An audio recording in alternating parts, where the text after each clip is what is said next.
Hello and welcome to the Ellen Made Book Club. Today I'm going to do the Untouched Books tag. So this tag was created by Rainier Books and I was tagged by Pat at Book Chat with Pat and by Daniela at Uncommon Reader.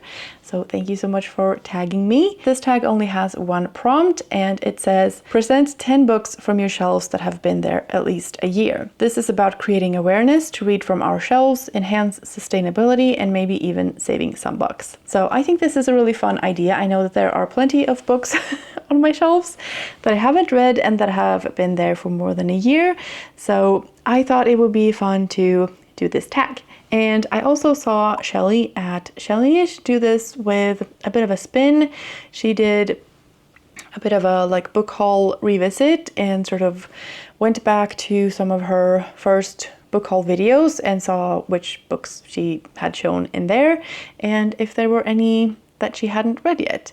And I wanted to do that as well because I think that's a really fun idea. I might not do the 10 first books that I come across. I might jump around and jump ahead a little bit and just mention the ones that I want to mention, but they will definitely be from book hauls that I published a year ago or earlier. So the first book haul that I ever did was in February of 2024. So it's not a lot longer than a year, but it's still a year. The first one that pops up is An Anonymous Girl by Greer, Hendricks and Sarah Pekkanen. This is a book that I'm still very curious about. I think the reason I haven't read it yet is because it's a bit intimidating because it's kind of long. But I have had comments before when I've showed this book saying that it's very good. And I know that this author duo is kind of popular, or people think that their books are good.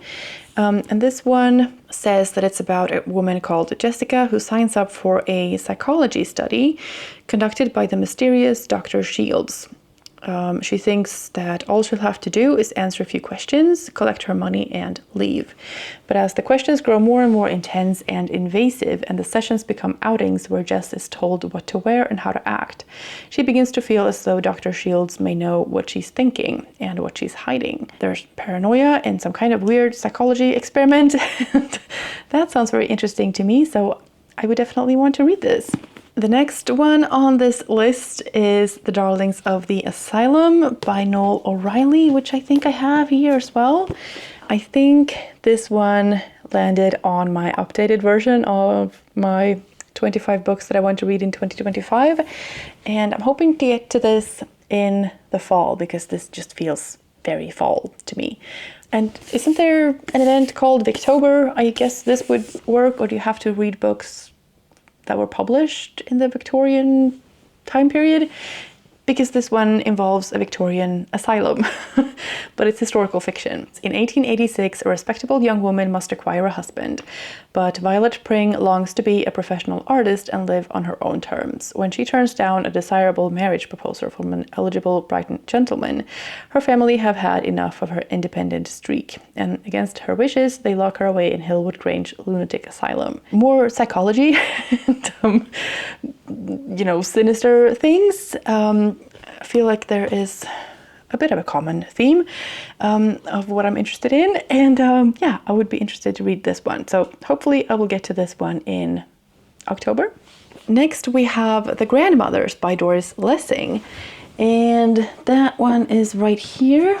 And this is a short story collection with 4 stories in here, and I have read the first one, which is the title story, The Grandmothers, and I loved it. I thought it was a great time. It's kind of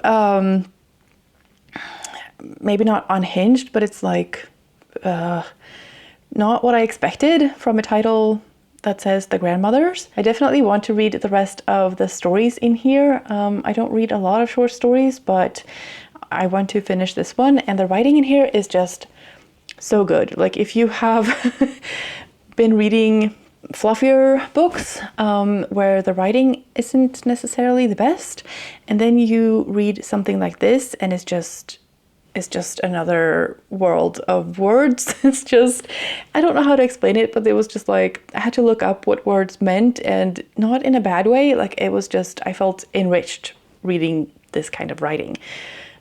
So yeah, this one I have at least started, but I'm not finished with it yet. And yeah, definitely one that I want to continue. Okay, so that's 3 books that I haven't read from my first ever book haul, and let's move on to the next video and see what I got in that. So we have Dandy Gilver, that one I have on hold. Oil on Water. So this is Oil on Water by Helon Habila. And this one is also on my list of 25 books to read in 2025 with the updated version. This follows 2 journalists, one more experienced journalist and a younger one who isn't really aware what he is in for. They are recruited to find a kidnapped wife of a British oil engineer, and they are in Nigeria and in the oil-rich regions of the Niger Delta, where militants and corporations rule, and life is cheap but death even cheaper. And they uncover a world far darker and more corrupt than they ever imagined. So yeah, I think this one sounds very interesting. I've never read anything like this, and I'm very intrigued to do so. And this is a great choice for my diversity book bingo, as it is set in Africa and written by an African author. This one is definitely getting read this year as well. Let's see what else I have in this one. We have Between the Assassinations by Aravind Adiga.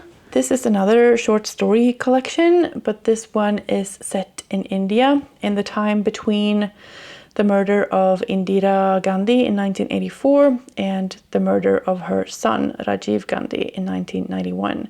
So there are 14 stories in here that take place between those assassinations. And I think that sounds like a very interesting concept, first of all. And I think that it's interesting that it's set in India. I've probably only read one book set in India before, and that is Bandit Queens by Parini Shroff. And yeah, I'm just curious about this one. But like I said, I don't read short stories that much.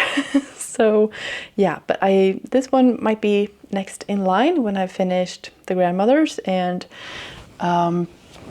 the White Cat Black Dog one, which I am also halfway through. Anyways, that was a sidetrack. So yeah, another one that I am still very interested to read. That's 2. Should we just move on?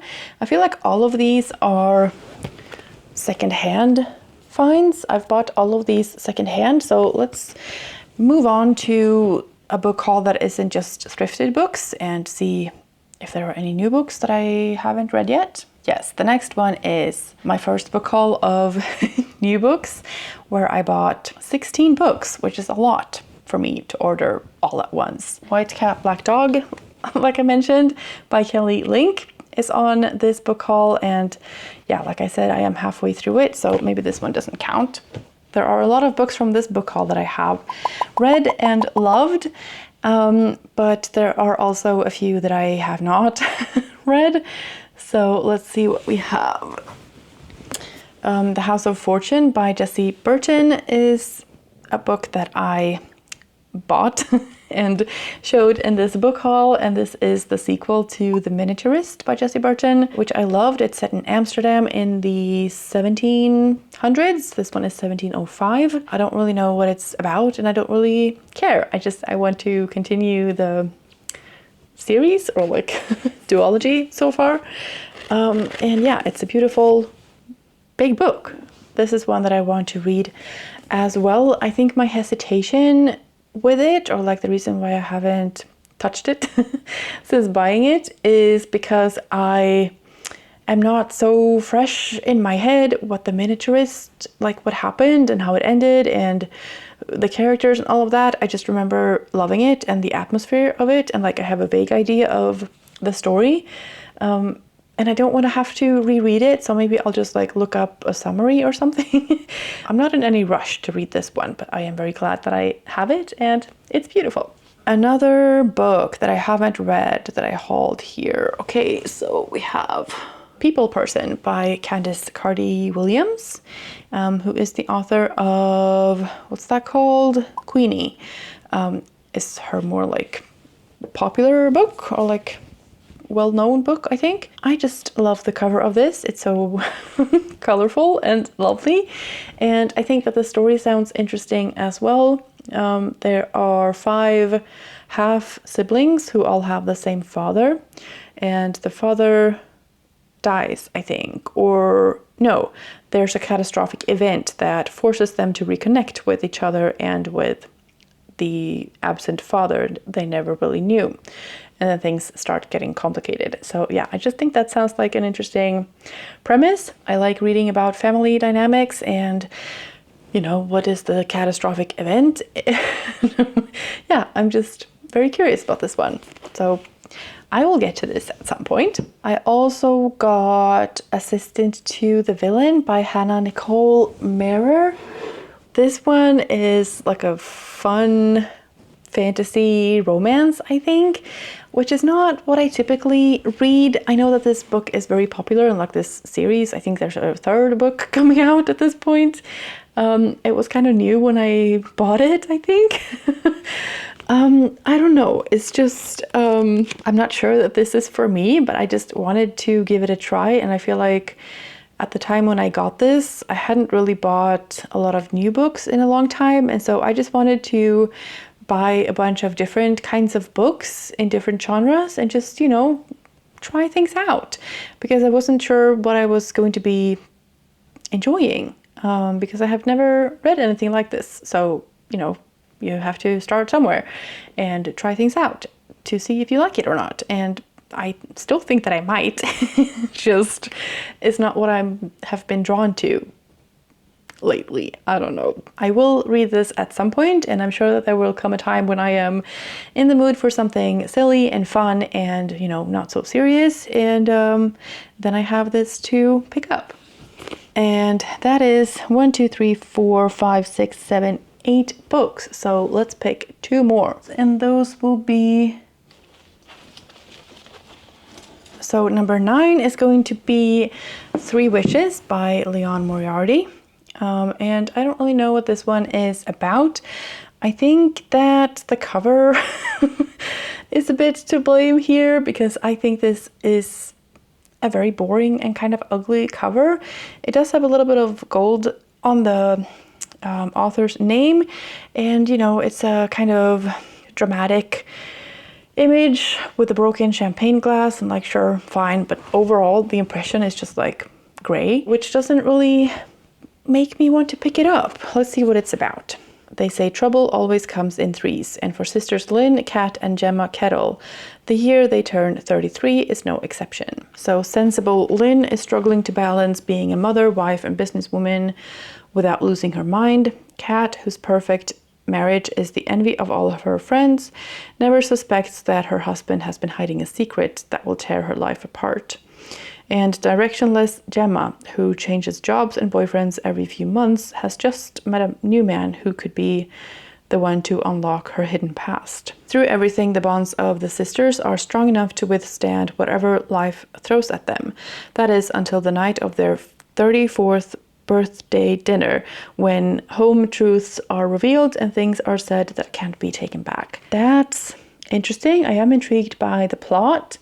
I think it's just the cover. I have read Big Little Lies by Leon Moriarty, and I really loved that, and I loved the show that was done. And so I think I have this idea that this is not going to be as good. Like, I already read the best one, so why bother with the lower ranking ones?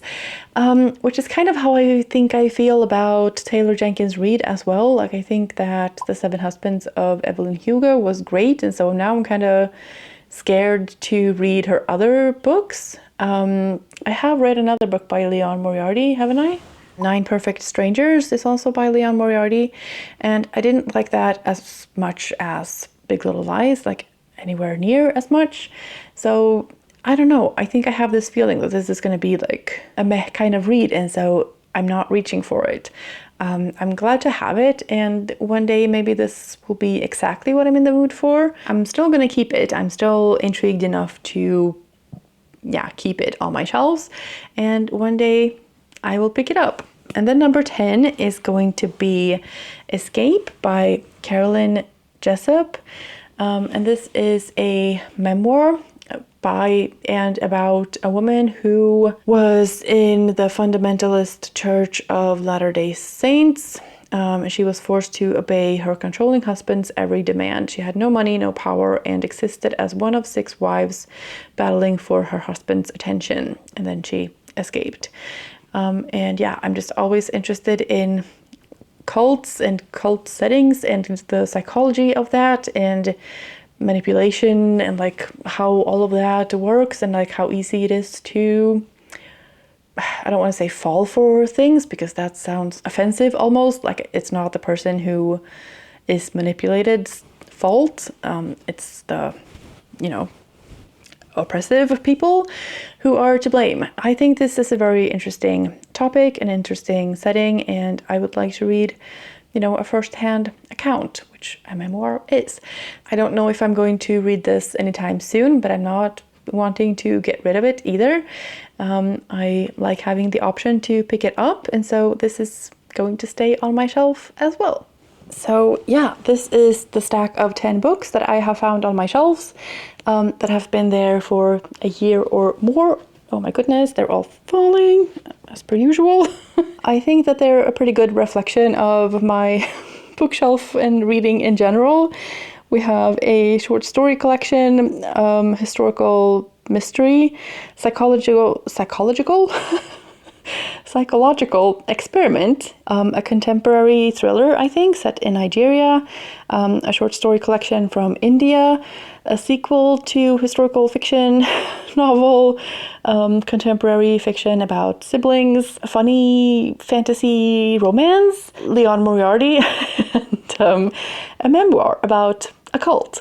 So yeah, I think that's pretty representative, and I'm still keeping all of these on my shelf and I'm excited to get to them. And since sustainability was mentioned in the description of this tag, I also want to mention that only 4 of them are bought new and the other 6 were thrifted. So I probably only spent like $1 or $2 on each of these books. So also saving $1 and yeah, doing some good for the environment. So yeah, those are 10 of my untouched books, and like I said, there are plenty more on these shelves. I will be doing a bookshelf tour sometime in the near-ish future, so if that's up, I will link to that, and you can watch that if you're curious about what else I have on these shelves. Let me know if you have read any of these books that I have mentioned, or if you are interested to read any of them.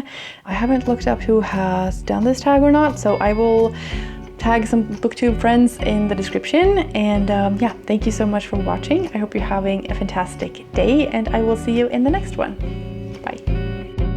Yes, it is 400 precisely. So that's, anyways, I don't know why I'm talking about that. It's got gold on the cover, so yeah.